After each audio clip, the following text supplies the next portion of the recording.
The night was cold, the kind of cold that crept beneath thin clothes and numbed fingers. Rain fell relentlessly over the city of Verdun, turning the sidewalks into rivers of light reflected from neon signs. People hurried by, umbrellas open, collars up, eyes down, too busy to notice the small figure huddled near the closed bakery on Fifth Avenue. Her name was Lila. She couldn't remember the last time she'd eaten a proper meal. Her stomach ached, but she clutched her tattered teddy bear, a gift from her mother before she passed away, like it could still keep her warm. Every few minutes, she whispered to it softly, as if it were alive. "It's okay, Mr. Buttons. Maybe tomorrow we'll find food." Across the street, a sleek black car pulled up beside the towering Hale Industries building. A man stepped out, his tailored suit untouched by the rain thanks to a waiting assistant with an umbrella. Ethan Hale, 35, billionaire CEO, and the city's youngest self-made success story. To the world, he was perfection, calm, confident, ruthless in business. But inside, he was hollow.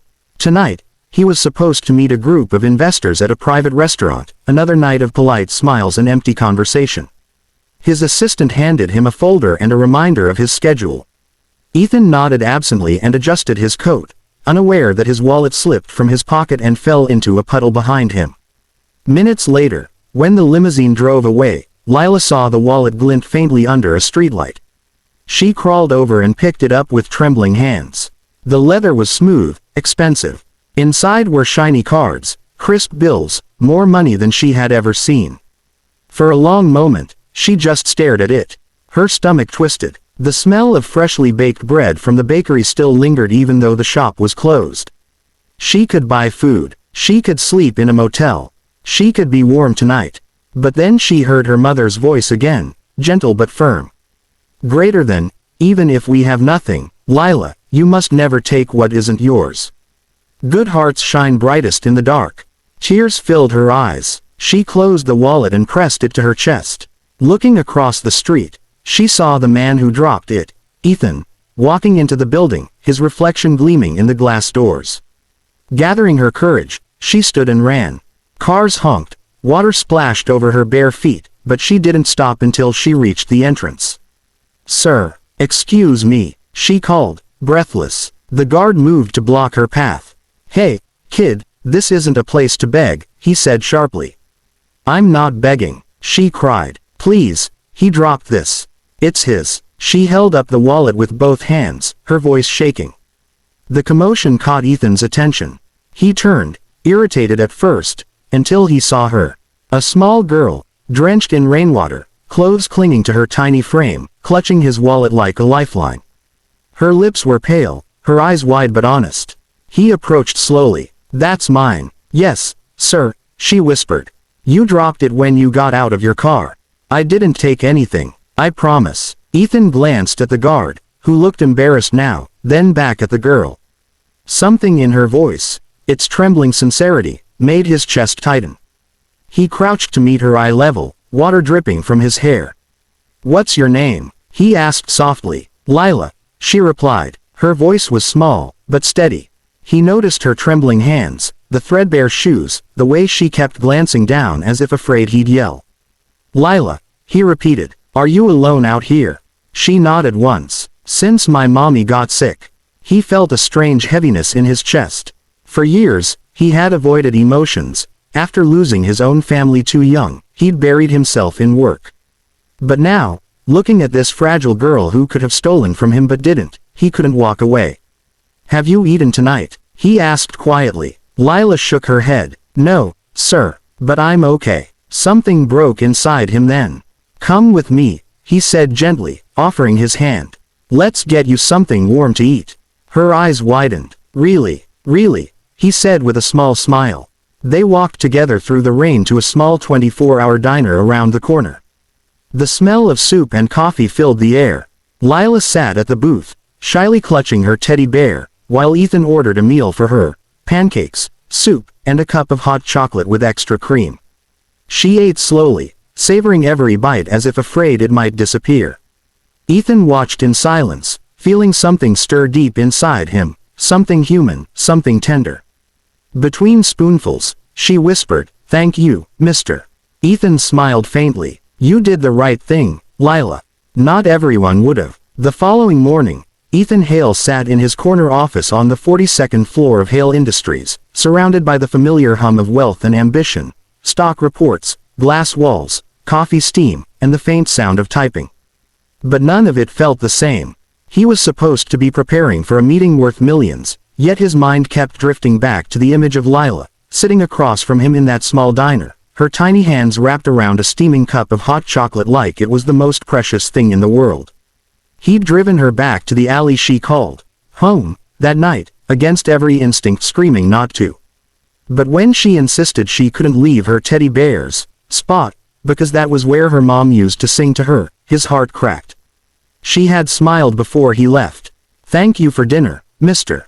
I'll be okay. Those words haunted him. He leaned back in his chair, looking out the window at the city below, the same city that had given him everything but had taken from children like her. How many more Lilas were out there right now? He picked up the phone. Elena, he said to his assistant, cancel my lunch meeting. Elena blinked. Sir, that's with the... I know, Ethan interrupted softly. Just cancel it, and I need you to find something for me. Find what? He hesitated, feeling strange even saying it. A little girl named Lila. About 8 years old, no parents, no home. She's somewhere near 5th Avenue. There was silence. Sir, do you know her? Yes, he said after a moment. And she returned something last night that most people wouldn't have. Elena didn't ask more. Within hours, Ethan was back in his car, driving through the rain-soaked streets again. The reunion. When he found her, it was late afternoon. Lila was sitting on the same cold sidewalk, her teddy bear tucked under her chin, humming quietly to herself. When the black car stopped nearby, she froze. Then her eyes widened. You came back, she whispered, half smiling. Ethan stepped out, holding an umbrella over her. Of course I did, he said gently. I don't break my promises. She blinked. Promises. He crouched down. I promised myself that no child who does the right thing should ever have to sleep on the street again. Lila didn't understand all his words, but she understood his tone. It was kind. Safe. He extended his hand. Will you come with me, Lila? Just for a little while. Somewhere warm, somewhere safe. Her lip trembled. Will there be food? Ethan smiled softly. More than enough. A new beginning. That night, Ethan brought Lila to a children's care center owned by one of his company's foundations, a place that, until that day, he'd only known through paperwork and charity reports. The moment he stepped inside, seeing the peeling paint and tired volunteers, he realized he'd been giving money without giving himself. He turned to the director. This place is underfunded, he said quietly. That ends today. Then he knelt in front of Lila. This will be your room, all right. It's not big, but it's warm.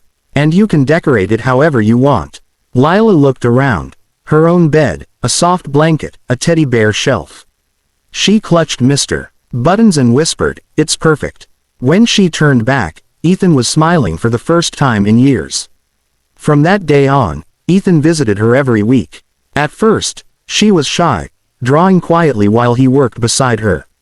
But soon, their bond grew. They would share pancakes every Sunday, laugh at cartoons, and read together late into the afternoon.